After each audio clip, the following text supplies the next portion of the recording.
पहला प्रश्न है कि निम्नलिखित कथनों पर विचार करें कि स्कंदगुप्त के भीतरी स्तंभ लेख से हुड़ों के आक्रमण की सूचना मिलती है। और दूसरा है कि हरिश्चंद्र द्वारा विरचित या रचित विरचित प्रयाग प्रशस्त का संबंध चंद्रगुप्त प्रथम से है। तो उपयुक्त कथनों में से कौन से कथन सही हैं? केवल दो, एक और दो दोनों, ना तो एक ना ही दो, या फिर केवल एक।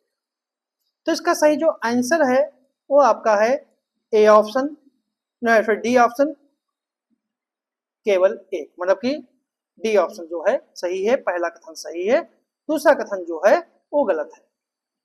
ठीक है, दूसरा कथन जो है वो गलत है, क्योंकि गुप्तकालीन अभिलेखों में सबसे पहले समुद्रगुप्त के प्रयाग स्तंभ का उल्लेख किया जा सकता है।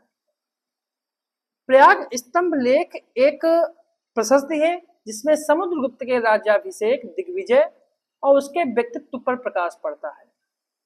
हरिसेन के द्वारा रचित प्रयाग प्रशस्ति का संबंध जो है, ठीक है, चंद्रगुप्त प्रथम से नहीं है, समुद्रगुप्त से है, समुद्रगुप्त से है। ठीक है, और यह एक चरित्र काव्य है। चंद्रगुप्त द्वितीय के दिग्विजय की सूचना जो है, चंद्रगुप्त द्वितीय के दिग्विजय की सूचना जो है उदयगिरि से प्राप्त गुहालेख से होती है, जबकि स्कंदगुप्त के भीतरी स्तंभलेख से हुड़ों के आक्रमण की सूचना मिलती है। अगर विशाख दत्त के द्वारा लिखी गई पुस्तक देवी चंद्रगुप्तम नाटक से अगर बात करें तो इसमें गुप्त वंशी नरेश रामगुप्त और चंद्रगुप्त द्वितीय के बारे में सूचना मिलती है। अगर शूद्रक के द्वारा लिखी गई पुस्तक मृच्छकटिकम और वात्सायन के कामसूत्र से भी गुप्तकालीन शासन व्यवस्था और नगर जीवन के विषय में जानकारी मिलती है। चीनी यात्री फाहयान गुप्त नरेश चंद्रगुप्त द्वितीय के शासनकाल में भारत आया और उसने मध्य देश की जनता का वर्णन किया। 7वीं सदी में चीनी यात्री हुएनसांग के विवरण से गुप्त वंश के इतिहास के बारे में सूचनाएं मिलती हैं, जिसमें उसने कुमारगुप्त प्रथम, बुद्धगुप्त वालादित्य का उल्लेख किया है। तो सही आंसर जो है वो डी ऑप्शन है। अगला प्रश्न है, निम्नलिखित कथनों पर विचार करें कि गुप्तकालीन शासकों ने चांदी एवं तांबे के सिक्के तो जारी किए थे किंतु सोने के नहीं। दूसरा है, गुप्त काल में चांदी के सिक्कों को रूपक और तांबे के सिक्कों को मासक कहा जाता था। तो कौन सा कथन सही है? केवल एक, ना तो एक ना ही दो, केवल दो, या फिर एक और दो दोनों। तो जो इसका सही जो आंसर है वो आपका है सी ऑप्शन, दो। मतलब दूसरा सही है, ठीक है, और पहला जो है गलत है। ऐसा इसलिए है कि गुप्तकालीन राजाओं के सोने, चांदी और तांबे के सिक्के प्राप्त हुए हैं, और इस काल में सोने के जो सिक्के थे, सोने के सिक्कों को दीनार कहते थे, चांदी के सिक्कों को रूपक कहते थे और तांबे के सिक्के को मासक कहते थे। ठीक है, इसलिए दूसरा कथन जो है सही है, पहला गलत है। और गुप्तकालीन सबसे बड़ा सिक्कों का, सोने के सिक्कों का ढेर जो है वो राजस्थान के बयाना से मिलता है। ठीक है, राजस्थान के बयाना से गुप्तकालीन सबसे बड़ा सोने का ढेर, सोने के सिक्कों का ढेर जो है राजस्थान के बयाना से मिला है। इसका सही आंसर जो है वो सी ऑप्शन है। अगला प्रश्न है, निम्नलिखित में कितने गुप्तकालीन स्थापत्य हैं? तिगवा का विष्णु मंदिर, नचना कुठार का पार्वती मंदिर, भीतरगांव का मंदिर और भारत माता का मंदिर। तो इसका सही जो आंसर क्या है कि कूट के आधार पर कितने स्थापत्य गुप्तकालीन है? तो इसका जो सही जो आंसर है वो आपका है ए ऑप्शन, 3। मतलब 3 जो हैं वो गुप्तकालीन मंदिर।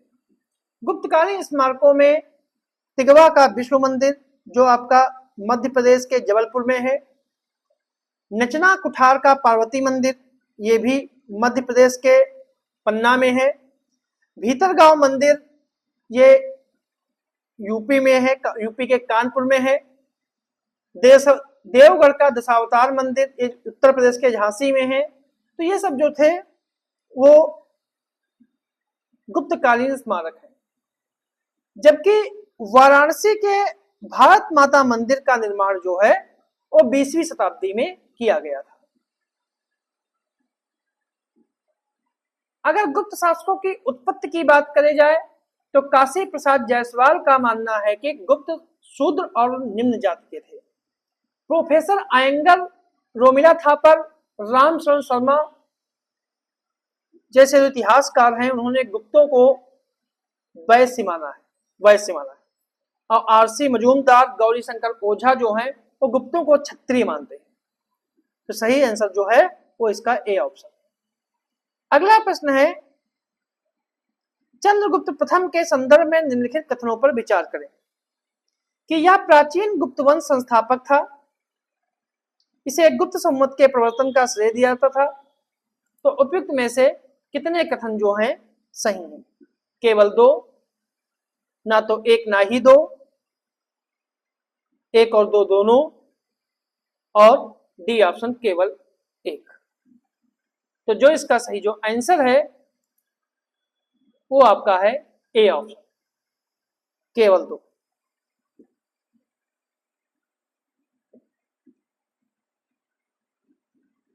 केवल 2 मतलब कि ए ऑप्शन इसका सही है, मतलब कि केवल दूसरा सही है, पहला गलत है। चंद्रगुप्त प्रथम जो है उसने 319 से 335 ईस्वी तक शासन किया। यह महाराज घटोत्कच का पुत्र था और उत्तराधिकारी चंद्रगुप्त प्रथम था। और वो चंद्रगुप्त प्रथम जो है पहला गुप्त सम्राट था जिसने महाराज धीराज की उपाधि धारण की, और चंद्रगुप्त प्रथम को गुप्त संवत के प्रवर्तन का श्रेय दिया जाता है। तो दूसरा तो सही है, लेकिन पहला जो है वो गलत है। चंद्रगुप्त प्रथम ने गुप्त संवत का सबसे पहले प्रयोग जो है वो चंद्रगुप्त द्वितीय ने अपने मथुरा लेख में किया था। चंद्रगुप्त प्रथम ने अपना विवाह लिच्छवी राजकुमारी कुमार देवी के साथ किया था, और गुप्त वंश में सबसे पहले चंद्रगुप्त प्रथम ने ही रजत मुद्राओं का प्रचलन कराया था। इस समय लिच्छवियों के 2 राज्य थे, वैशाली का राज्य और नेपाल का राज्य। कुमार देवी के साथ विवाह करके चंद्रगुप्त प्रथम ने वैशाली राज्य प्राप्त किया था, और नेपाल के राज्य को उसके पुत्र उसके उत्तराधिकारी समुद्रगुप्त ने अपने अधिकार में किया था। और प्रयाग प्रशस्त में इस राज्य का उल्लेख गुप्तों के प्रयत्न राज्य यानी सीमांत राज्य के रूप में किया गया था। तो सही आंसर जो है वो ए ऑप्शन है। अगला प्रश्न है, समुद्रगुप्त के संबंध में विचार कीजिए कि वह चंद्रगुप्त द्वितीय का उत्तराधिकारी पुत्र था। उसने आर्टिविक राज्यों को अपना सेवक बनाया।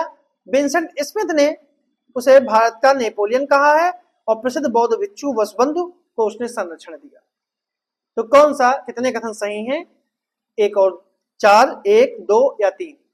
तो इसका सही जो आंसर है वो आपका है डी ऑप्शन 3। इसके 3 कथन जो हैं वो सही हैं, क्योंकि समुद्रगुप्त जो है वो चंद्रगुप्त प्रथम का पुत्र था।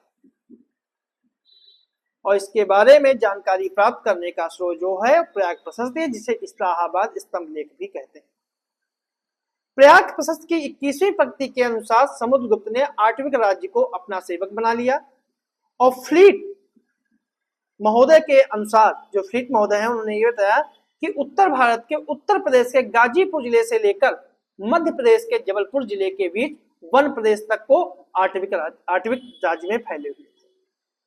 समुद्रगुप्त ने व्याघ्र पराक्रमांक, अप्रतिरथ पराक्रमांक उपाधियां धारण की, जो उसके सिक्कों पर मुद्रित है। समुद्रगुप्त ने प्रसिद्ध बौद्ध भिक्षु वसुबंधु को संरक्षण दिया, और विंसेंट स्मिथ ने भारत का नेपोलियन कहा। इसका तो गलत आंसर है वह पहला है, क्योंकि चंद्रगुप्त द्वितीय का नहीं, चंद्रगुप्त प्रथम का उत्तराधिकारी पुत्र था। अगर समुद्रगुप्त के बारे में अधिक जानकारी है तो संधि विग्रदिक जो है वो समुद्रगुप्त का युद्ध और संधि का मंत्री था। समुद्रगुप्त ने अपने साम्राज्य का विभाजन प्रांतों और जिलों में किया। समुद्रगुप्त संगीतज्ञ था और उसे वीणा बजाने का उसे बड़ा ही शौक था। ठीक है, तो सही आंसर जो है वो डी ऑप्शन। अगला प्रश्न है, चंद्रगुप्त द्वितीय के संदर्भ में विचार कीजिए कि मेहरौली स्तंभलेख उसी से संबंधित है, कि मेहरौली स्तंभलेख उसी से संबंधित है और उसने पश्चिमी भारत के शकों को उन्मीलित किया था। तो कौन सा कथन सही है? केवल दो, ना तो एक ना ही दो, दोनों, या फिर केवल एक। तो जो इसका सही जो आंसर है वो आपका है सी ऑप्शन, दोनों। मतलब चंद्रगुप्त द्वितीय के बारे में दोनों कथन जो हैं वो सही है। चंद्रगुप्त द्वितीय ने पश्चिमी भारत के शकों को उन्मूलित किया और शक उस दिन गुजरात और काठियावाड़ में निवास करते थे। शक विजय के बाद उसने अपनी चांदी की मुद्राएं चलाई और शक विजय के बाद ही उसने पश्चिमी समुद्र तट के प्रसिद्ध बंदरगाह मृगु कच्छ, जो उसका नाम था मृगु कच्छ यानी भड़ौच, के ऊपर अपना नियंत्रण स्थापित किया। चंद्रगुप्त द्वितीय का जो कार्यकाल है वो 380 से 415 ईस्वी तक है। समुद्रगुप्त के पश्चात उसकी समुद्रगुप्त के पश्चात ही वह शासक बना था। इसने देवगुप्त, देवराज और देवश्री भी कहा जाता है। विक्रमादित्य, परम भागवत चंद्रगुप्त द्वितीय की उपाधियां हैं। चंद्रगुप्त द्वितीय ने नाग राजकुमारी कुबेर नागा से विवाह किया और उससे एक कन्या प्रभावती गुप्ता उत्पन्न। ठीक है, तो सही आंसर जो है वो सी ऑप्शन। अगला प्रश्न है, निम्नलिखित कथनों पर विचार करें कि उसने विक्रमादित्य की उपाधि धारण की और भारतीय अनुश्रुतियों उसे सगर के रूप में स्मरण करती हैं। उसकी दिग्विजयों का उल्लेख उसके उदयगिरी गुहालेख में होता है। तो उपयुक्त वर्णन किस शासक का है? समुद्रगुप्त, चंद्रगुप्त द्वितीय, अशोक या फिर हर्षवर्धन? तो इसका सही जो आंसर है वो आपका है बी ऑप्शन, चंद्रगुप्त द्वितीय। चंद्रगुप्त द्वितीय यानी विक्रमादित्य ने शक मुद्राओं के अनुकरण ही चांदी के सिक्के चलवाए थे। पश्चिमी शक विजय के फलस्वरूप उसने व्याघ सिक्के उत्कीर्ण कराए और विक्रमादित्य की उपाधि धारण की। चंद्रगुप्त द्वितीय की दिग्विजय का उल्लेख देवगिरी गुहालेख से मिलता है और चंद्रगुप्त के द्वितीय के समय पाटलिपुत्र उज्जैनी विद्या के केंद्र थे और उज्जैनी चंद्रगुप्त विक्रमादित्य की दूसरी राजधानी भी थी। चंद्रगुप्त द्वितीय वैष्णव धर्म का मानने वाला था और परम भागवत की उपाधि धारण की। मेहरौली लेख के अनुसार उसने विष्णु पद पर्वत पर विष्णु ध्वज की स्थापना करवाई थी। ठीक है, अगला प्रश्न है, निम्नलिखित कथनों पर विचार करें कि दक्षिण भारत में वैष्णव धर्म का प्रचार प्रसार करने वाले संतों को नयनार कहते हैं और आदुनूर प्रसिद्ध महिला नयनार संत थी। तो उपयुक्त कथनों में से कौन सा सही है? केवल दो, केवल एक, ना तो एक ना ही दो, और एक और दो, दोनों। तो इसका सही जो आंसर है वो आपका है ए ऑप्शन, केवल दो। दक्षिण भारत में शैव धर्म के प्रचार करने वाले संतों को वैष्णव धर्म नहीं, शैव धर्म के प्रचार करने वाले संतों को नयनार कहते थे। इनकी कुल संख्या जो थी नयनार संतों की वो 63 थी। इनका प्रारंभिक उल्लेख पल्लवों के समय मिलता है और प्रमुख संतों में संबंदर नंबी, अंडाल नंबी और आदुनूर। अंडाल जो थी वो एक महिला संत थी। अगला प्रश्न है, भारत की यात्रा करने वाले निम्नलिखित विदेशी यात्रियों को उनके कार्यक्रम में व्यवस्थित कीजिए। फाहियान, मेगास्थनीज, इत्सिंग और ह्वेनसांग। और कूट के आधार पर हमें चयनित करना है। फाहियान की बात करें तो फाहियान 405 से 411 ईस्वी के बीच भारत की यात्रा का उसका समय है। मेगास्थनीज का 308 से, सॉरी 302 से 298 ईसा पूर्व। इत्सिंग का जो है वो 672 से 695, और होयनसांग का जो है, सॉरी होयनसांग का जो है वो 630 से 645 ईस्वी तक रहा है। तो इसका सही जो आंसर है वो ए ऑप्शन।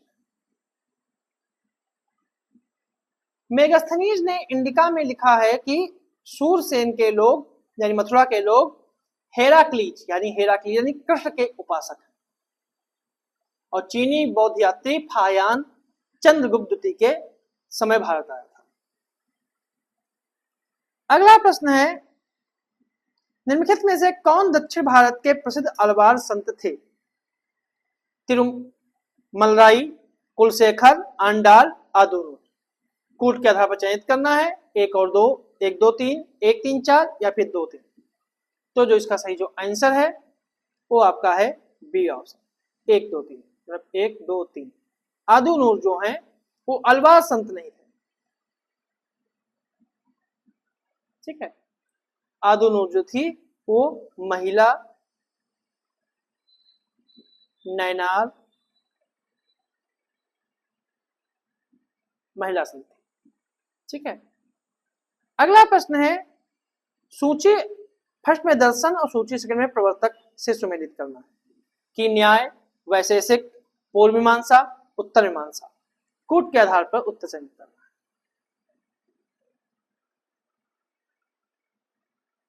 तो इसका सही जो सुमेलन है, न्याय दर्शन के गौतम हैं, वैशेषिक के कणाद हैं, पूर्व मीमांसा के जैमिनी हैं, और उत्तर मीमांसा के बादरायण हैं। तो इसका सही जो आंसर है वो डी ऑप्शन है। अगला प्रश्न है, निम्नलिखित कथनों पर विचार करें कि प्राचीन भारत में हुड़ों का प्रथम आक्रमण स्कंदगुप्त के समय में हुआ था और जूनागढ़ अभिलेख में हुड़ों को मलेच्छ कहा गया है। तो कौन सा कथन सही है? केवल एक, ना तो एक ना ही दो, 1 और 2 दोनों, या फिर केवल 2। तो जो इसका सही जो आंसर है वो आपका है सी ऑप्शन, कि इसके दोनों कथन जो हैं सही।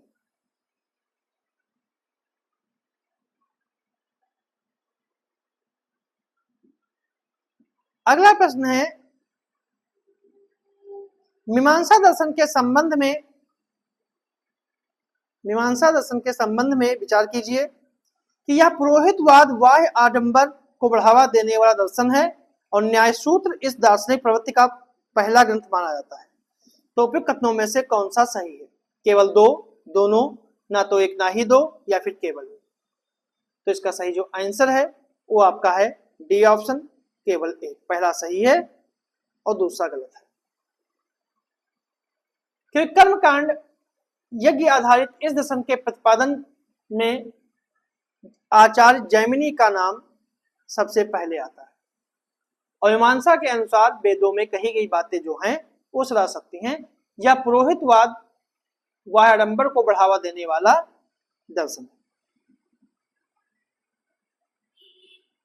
न्याय दर्शन के पहले प्रवर्तक जो हैं वो गौतम को माना जाता है, और इनका ग्रंथ न्याय सूत्र है जो इस दार्शनिक प्रवृत्ति का पहला ग्रंथ माना जाता है।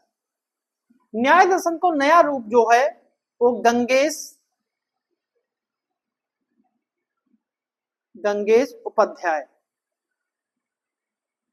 उपाध्याय ने अपने ग्रंथ तत्व चिंतामणि में दिया है, और न्याय दर्शन में तर्क और प्रमाण के प्रयोग का महत्व प्रतिपादित हुआ है। तो सही आंसर जो है वो डी ऑप्शन।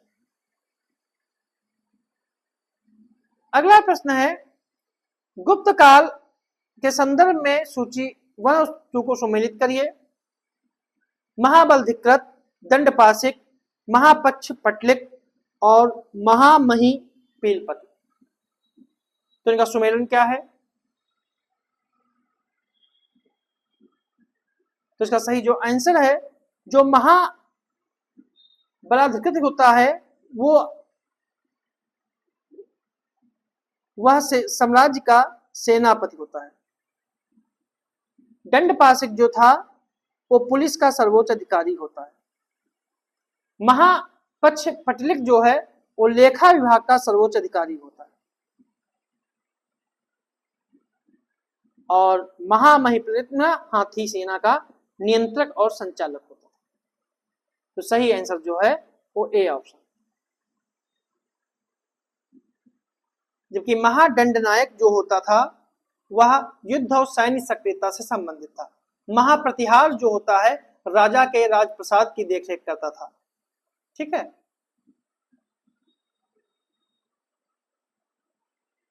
अगला प्रश्न है गुप्तकालीन प्रशासनिक इकाइयों को क्रम से व्यवस्थित कीजिए। भुक्ति, विधि, विषय और ग्राम। कूट के आधार पर हमें चयनित करना है। 1 2 3 4, 1 3 2 4, 2 3 1 4 या 2 1 3 4। तो इसका सही जो आंसर है वो आपका है बी ऑप्शन, 1 3 2 4। गुप्त काल में प्रशासनिक सुविधा के जैसे राज्य को भुक्तियों में, भुक्तियों को विषय में, विषयों को विधियों में और विधियों को ग्रामों में बांटा गया था। तो इसका सही जो आंसर है वो आपका है बी ऑप्शन। ठीक है, तो ये थे हमारे गुप्त काल के कुछ प्रश्न।